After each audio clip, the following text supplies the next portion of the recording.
Hello, friend. Thanks for joining me for another book chat. Today, let's spend a few minutes with Harlem Shuffle by Colson Whitehead. This book was originally published in 2021, and this is the first book by this author that I've read. I believe this author has, though, picked up a couple of Pulitzer Prizes in the past. Not for this book, though, but nevertheless, this author has been on my reading radar for a while. And then I saw he had this book out about a crime caper, and I thought, okay, this one, and it's a historical fiction, so I thought this one sounds like it's for me. So let me give this one a read.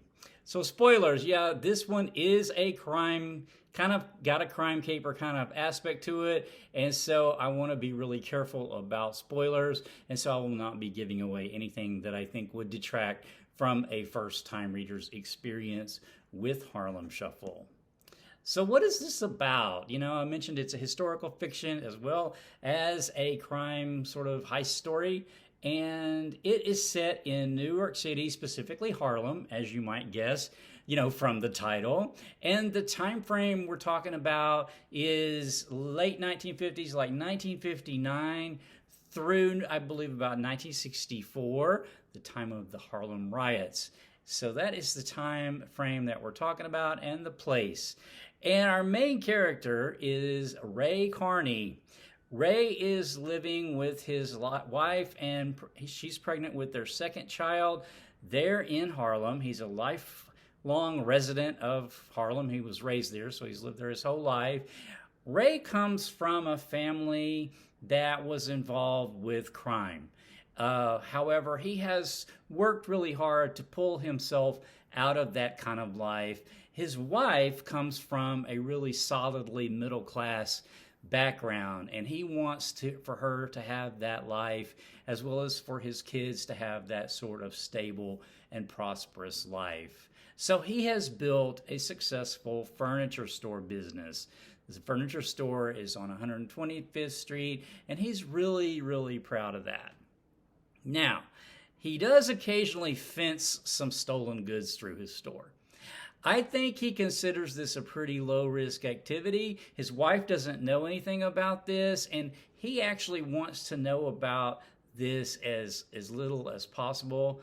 There's a quote I'll mention here in a bit about that topic, but he has this cousin, Freddie, and he and Freddie had grown up together, and Freddie had, you know, sort of taken the family on the family business, meaning getting involved with various crimes.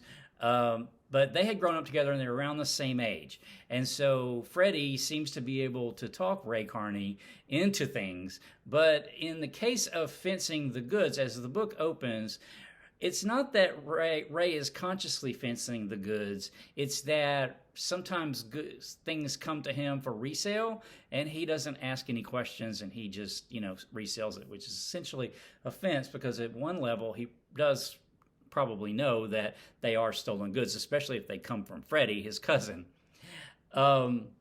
There's a quote here that I mentioned that sort of explains this, and it says, an outside observer might get the idea that Carney trafficked quite frequently in stolen goods, but that's not how he saw it. There was a natural flow of goods in and out and through people's lives, from here to there, a churn of property, and Ray Carney facilitated that churn as a middleman. Anyone that looked at his books would come to the same conclusion.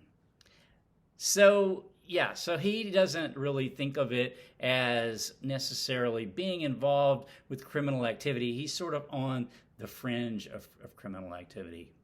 So I mentioned that Freddie can talk Ray into things, and has been able to really since they were boys. And so the book is about three different crime capers, one occurring, I believe they occur in each of these years of 1959, 1961, and then the last one in 1964. One of these involves the Hotel Teresa, which I thought was pretty cool because I looked it up, it's actually a real hotel, you know, so the historic aspect of this historical fiction playing out at the Hotel Teresa was really interesting to go into as the reader, to go into the Hotel Teresa of the time, early 1960s, and I thought that was really fun and cool. But anyway, his cousin Freddie convinces him to get involved with these capers. And that's basically what the story's about. And I don't really want to go too much into them because like I mentioned about spoilers, that was really a lot of the fun of reading the book, was actually seeing the capers unfold to figure out how Ray's going to wind up getting involved and how he's going to make out as far as the repercussions that happen through these different crime capers. But some thoughts about the book. So it's established early on, really, that Ray Carney's actually a really good person. He's really fair with his customers. There is a scene early on in the book where he has gotten some TVs, and I can't remember where he got these, but I guess I think they were used TVs. I'm not exactly sure, but anyway, some furniture. I think it was furniture, not TV. But he is a young couple comes in, and they can't really afford to buy this set of stuff, and he ends up giving them, some payment terms, even though that he had vowed not to stop allowing like payment on time.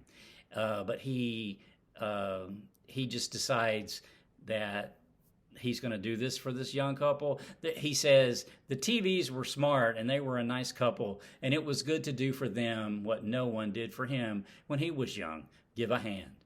And so I think that was really, really cool to establish what kind of person Ray Carney actually is. He's actually not really a greedy person or a person who is out to fleece others or to steal from others. He also says about himself, "I may be broke, but I ain't crooked," which is a pretty cool quote. There's other kind of thoughts I had about the book. There is a scene here where they're talking about an inside you and an outside you, which this is the you that you present to the world versus the real you, or the you that the people who are intimate with you are able to see. And I think that's kind of a recurring theme through the book. And the quote says, "However disheveled Hazel was in the morning," Miss Laura said, "she was the picture of glamour whenever she walked out of the door.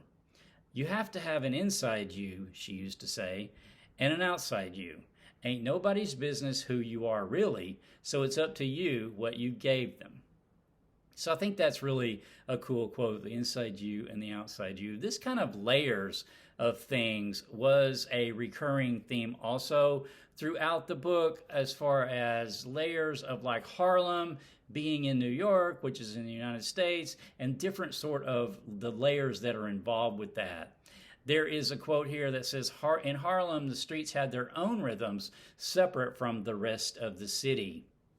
And there's a scene in the book eventually where they're in a travel agency for African Americans. This is during the time of segregation, and the travel agency has a map of the United States with cities and different establishments where it's safe for African American people to go and to stay, as far as hotels and sort of tourist attractions and things.